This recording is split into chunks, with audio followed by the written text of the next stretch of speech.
মামুন জলবন্ধন শুনু ঘন্টা কি ছেলে ঘন মামুনা মাইজল কথা না আসলে আমি তো বলছি আমি তো বললাম যেদিন মিটিং ছিল যেদিন জমা হয়েছিল সেদিন কি আমি একটা প্রশ্ন করি মানুষ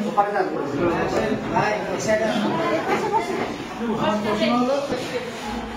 আপনি যেহেতু প্রতিনিধি বিএনপি পরের ছাত্র আপনি যখন 1-2-3 যে কাগজটা জমা দিয়েছিল এক নম্বর সভাপতি হবে সেটি ঘাটতি ছিল তো বাধা দিয়েছিল আমার প্রশ্ন তাইলে এখানে যদি ঘাটতি না থাকে আপনি বাইপাস করে আরেকজন নাম ঢুকাবেন করলে না করলে সেটা আমার প্রশ্ন হলো আপনার কাছে স্কুলের প্রতিনিধি 3টা কাগজ পড়েছে যে মুহূর্তে তারপরে বাইরে 3টা কাগজ দিয়েছি কেন অন্য নাম আসলো কেন আমি আপনার অন্য আর কোনো বক্তব্য শুনতে আমি চাই না আমার 3 জন লোক এই এলাকার প্রতিনিধিত্ব কাগজ দিয়েছে আপনি বলছেন তার কোন সমন্বয় কোনো ঘাটতি ছিল আমার প্রশ্ন একটা আপনি স্কুলের টিচার এই এলাকায় আপনি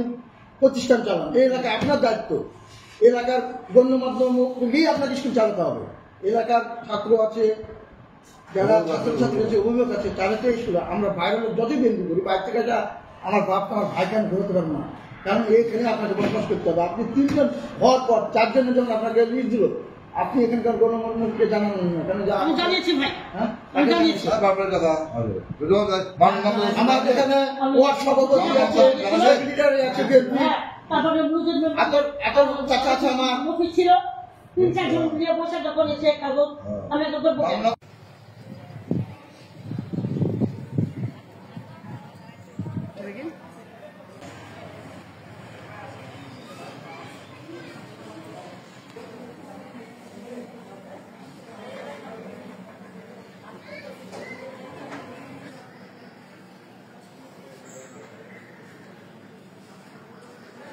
একটা স্কুলের আর একটা আমাদের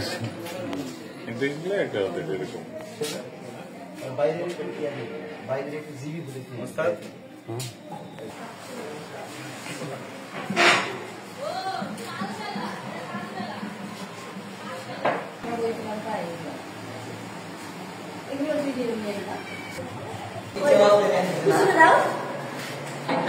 কেন ক্লাসে লাইট থাকবে না আমরা